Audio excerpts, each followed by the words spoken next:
That was awesome. Simply awesome. Every time I hear that song, there's something that happens within me that just wells up um, and makes me happy.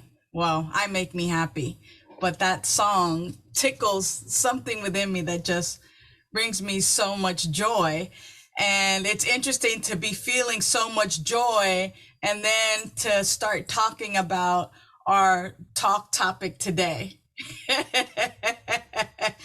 So what I will share with you is that it brings me great honor to tell you that our talk topic for today is is um facing anger in the eye. And I wanted to start with this quote by Lao Tzu, which reminds me of Bruce Lee when he says, "Be like water, my friend, be like water," right? And Lao Tzu says, everyone knows that the soft and yielding overcomes the rigid and hard, but few can put this knowledge into practice.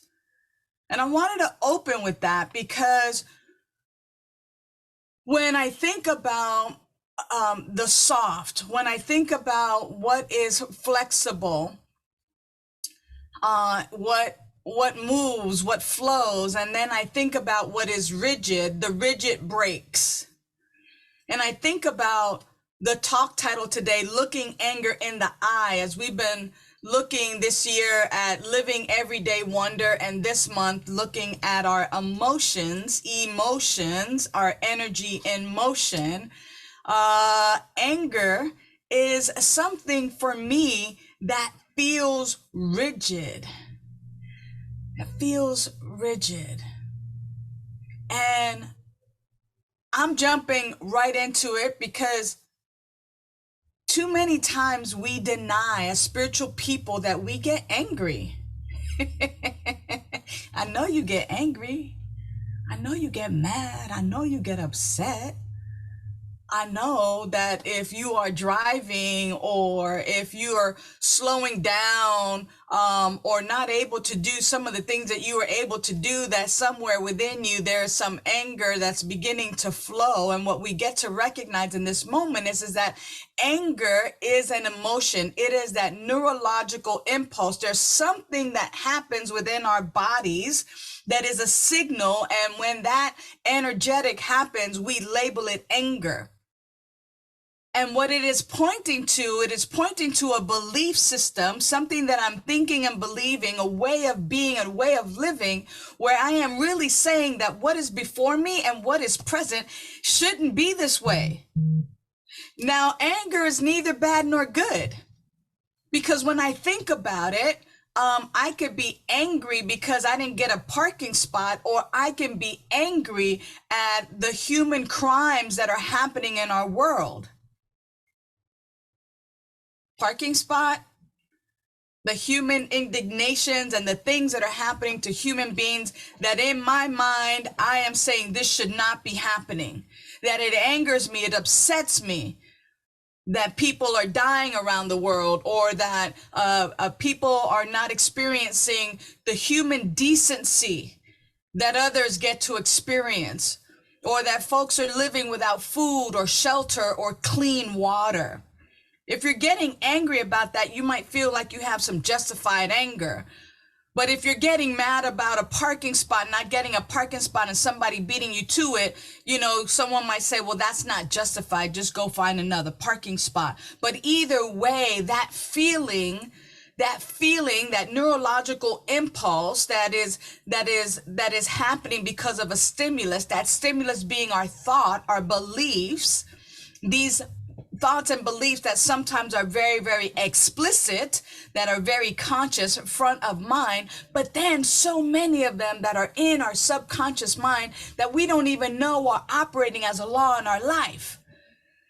So either way, let's not go ahead and judge that our anger is good or bad or justified or unjustified. Let's just recognize and say and tell the truth about our experience, that anger is simply an emotion It's an energetic and that energetic we label as anger because we are having a perception, a belief, an understanding that something before us, reality, life, this circumstance is not the way we want it to be.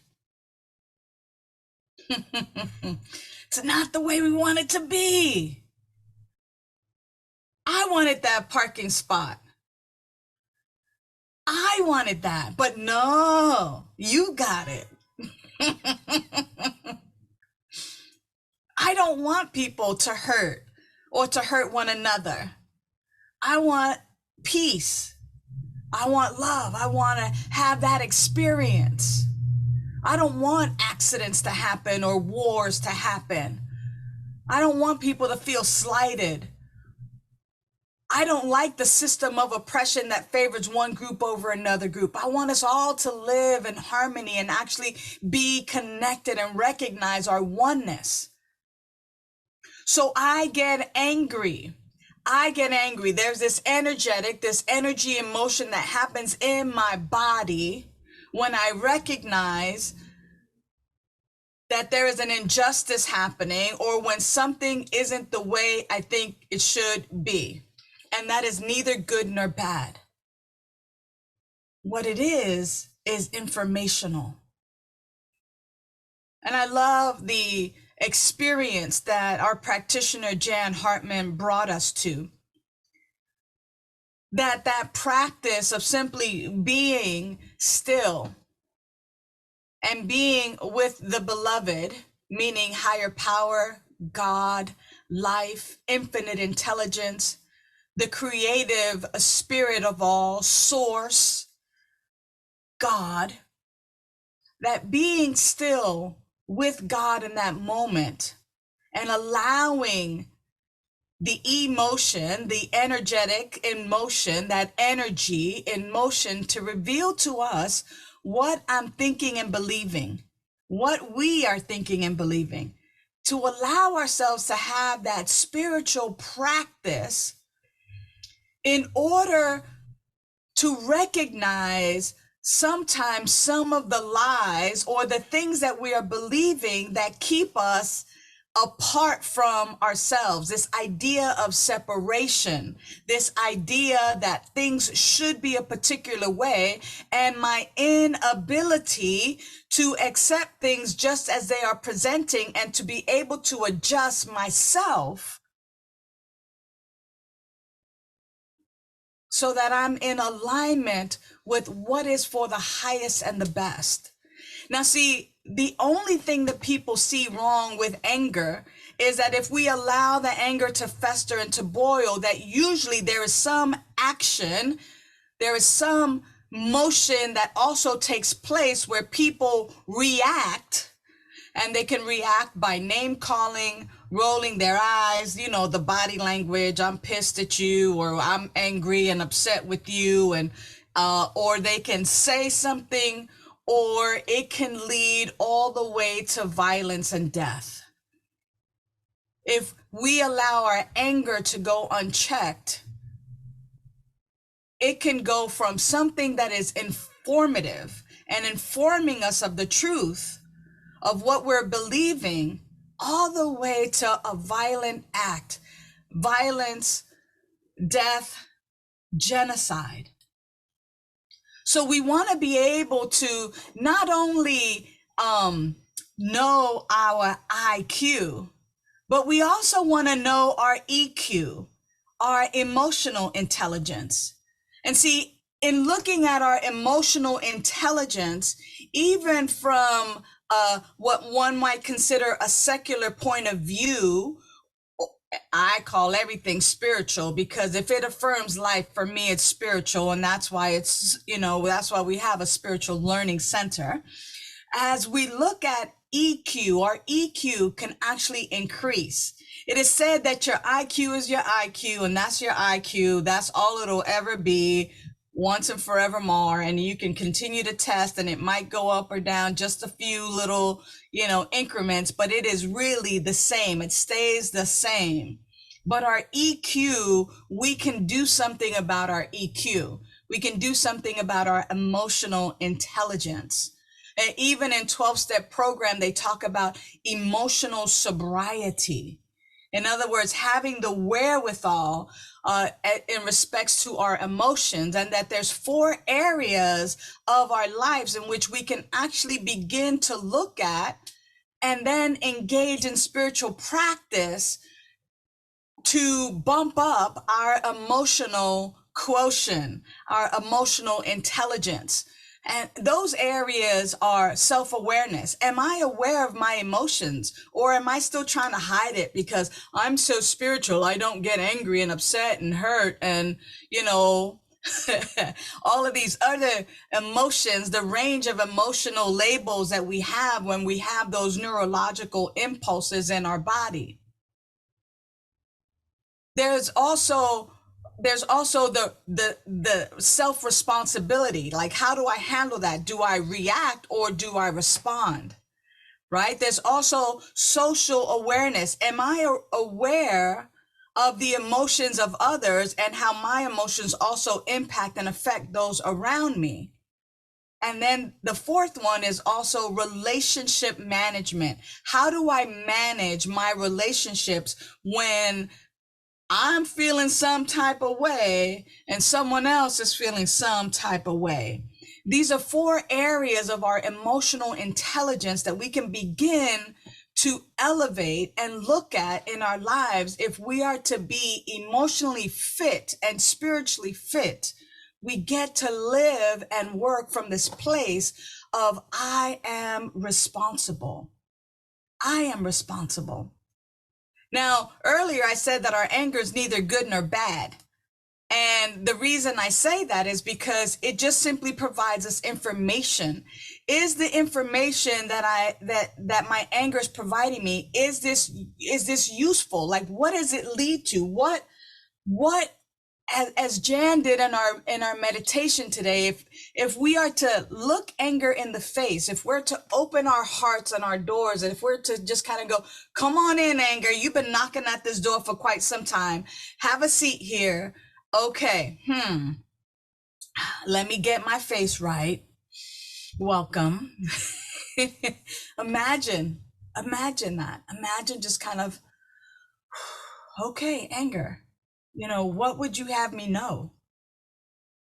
What message are you bringing me right now?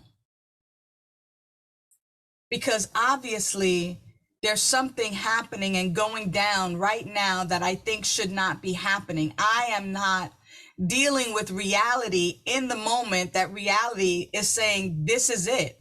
This is what is. And I'm still kind of going, I don't want it to be this way. I want it to be the other way. And that's really where my anger shows up, where I am at odds and not an acceptance of what currently is, because I have a belief that that it should not be that way. And yet here we are. So I get to mindfully enter into a different experience by asking myself, what about anger? Eckhart Tolle says that where there is anger, there's always pain underneath. Am I willing to look at the pain underneath? What is causing the hurt? And usually what is causing the hurt is my inability or my unwillingness to accept things as they are in this moment and actually look for a way that I can be with this, learn from this, and that I can actually begin to have and or create a change. Speaking of change, one of my colleagues, Jennifer Hadley, in your daily shot of spiritual espresso, I love that she uses coffee because that's something that we do every day. We do coffee for the most part. Many people either do coffee or tea. In her daily shot of spiritual espresso, Jennifer says, the anger I felt propelled me to find a spiritual solution that led me to the best part of my life. What if your anger is there to lead you to the best part of your life? What if through some way of mindfulness practice, through our meditation, through our prayer, through our right seeing, through our study, through our devoted conversations with love-minded people, what if, in fact, we could find the best part of us through anger? Some of you would be like, whoa, I never even thought of that, never even expected that, never even knew that. I thought my anger was my best part because I don't put up with some of the shenanigans that go down. But what if, in fact, the anger that you feel propels you to find a spiritual solution that leads you to your best part of life? What if that were so?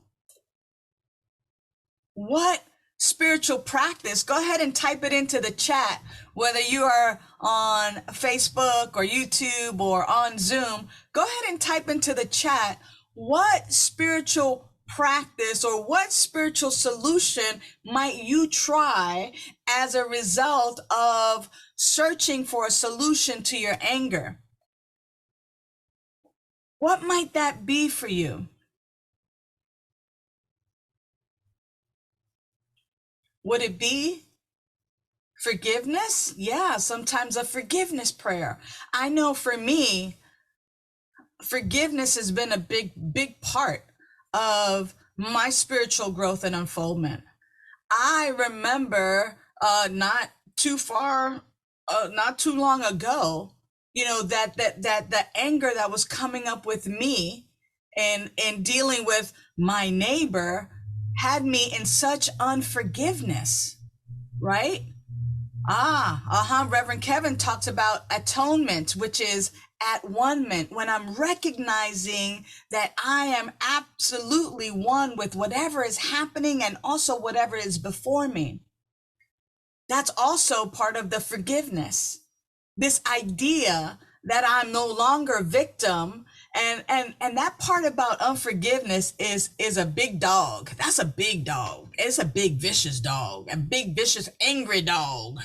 Because that part of unforgiveness is like, I'm playing victim. Look at what that person did to me, and this is unjust, and look at what's happening to me. And come on, everybody, be on my side because that person sucks. So all of a sudden, the victim was also now superior. That person sucks. I'm better than them. We are better than them.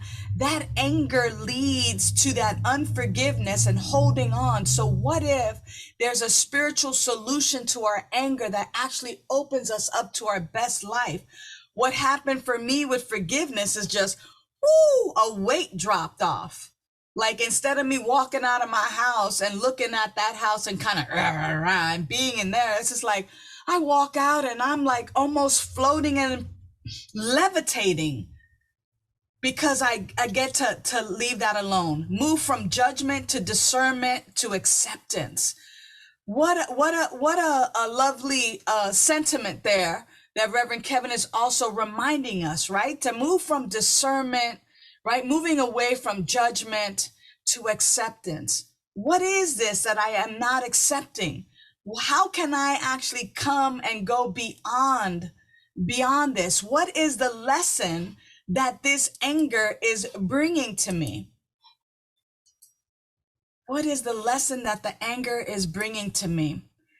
So emotional intelligence is actually your ability to recognize and understand emotions and your skills at using this awareness to manage yourself and then to manage your relationship with others. We do not need to run from our emotions. We can actually build upon our emotional intelligence. And then Sharon Salzberg says this, When you practice mindfulness, let me just take a look right here. When you practice mindfulness of anger, you're working towards engaging with anger and all the emotions and thoughts that arise with presence and compassion. In other words, we cannot allow fear, the fear of our anger, to drive us away, to forget everything and run. We get to face our fears. We get to look at the fear in the eye. A lot of times we equate anger to a hurricane or a storm. And if we actually look to the eye of the storm, it is actually in that eye, in that center part, where there is stillness, where there is calmness, but everywhere else around that eye of that storm is chaotic. So if you can think about the eye of a storm, there's this small spot where there is the stillness and the calm, but everywhere else, there's just that hurricane. And so when we're able to have the wherewithal, and the wherewithal comes through our spiritual practice, beloveds, that's what I'm here to remind us. When we're able to look at fear in the eye of that storm, what we will find is that there is a false belief and an unacceptance of what currently is, and that it is actually butting up against what we believe. But in there is this calmness where I can breathe and I can remind myself of the truth of who I am and the truth of who is before me and the truth of the anger. It is there for a message. It is simply a messenger. And I don't have to react violently, verbally or otherwise, to handle and deal with my anger through self-awareness, through self-management, through social awareness, and through my relationship management. I can look and deal with my anger and be with my anger, recognize my anger. I'm able to say, I am angry right now, or I resent you for da da da da da da da da da. And what I can do is actually look at where the source of that anger is coming from, and it's coming from some misperception, this idea that we are separate, this idea that I cannot handle whatever is real in the moment. But by me verbalizing that, by me saying that, by me being with you, by me facing anger in the eye, I'm able to then come to that, what people might call that come to Jesus moment, where I get to use discernment to recognize that what I have been thinking and believing is in direct conflict with what currently is, and that I get to make that adjustment. I get to make that adjustment through my spiritual practice, through having presence and compassion, right? Again, Latsu, right? Be like water, my friend. Because everybody knows that the soft and the yielding overcomes the rigid and the hard. But few can put this knowledge into practice. Let us be the few that can put this into practice. That being flexible, that being soft like water, that being yielding. If it's poured into a mug, that water doesn't break out. It just simply becomes the jar. When that water is a river and it's going to go into the ocean and then become the ocean, there is this allowance. It knows who it is.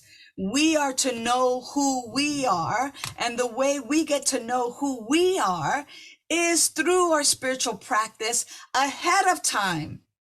So am I engaging in my meditation? Am I engaging in being still and being silent and allowing sweet indwelling presence to remind me of the truth of who I am? Or am I ripping and running, being too busy to stop and listen? Am I engaging in my prayer, recognizing my oneness with the one that has created everything out of itself, and standing in that tall? Am I studying and journaling and visioning and participating in tithing and our spiritual counseling and being in beloved community?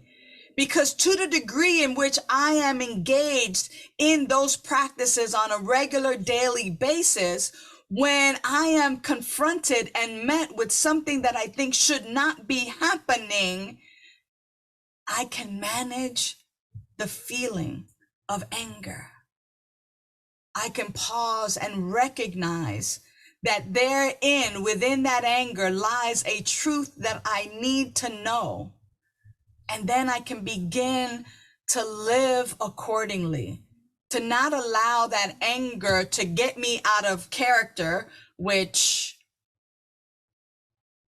is there such a thing to get me out of character? Or is that my character until I learn how to do better and be better and be with the anger and recognize that it is actually there to give me a particular truth? So I want to close with our affirmation for the week. Our affirmation for the week is this: at the center of anger is peace and calm. At the center of anger is peace and calm. And I would even love to say that at the center of my anger is my peace and my calm. I get to look for it. I get to listen for my peace and my calm. I get to look in the eye of anger and recognize that therein lies the answer, that I am always at peace and at calm when I choose to do so. So this week, beloveds, I am encouraging each and every one of us to feel our anger. Go ahead, feel it. Feel it, engage in your daily spiritual practices. Don't deny it. It's neither good nor bad. Stop hiding your anger. Stop letting it be like some hidden cousin that you don't want to let out or let people know exists. It is an emotion that we all experience.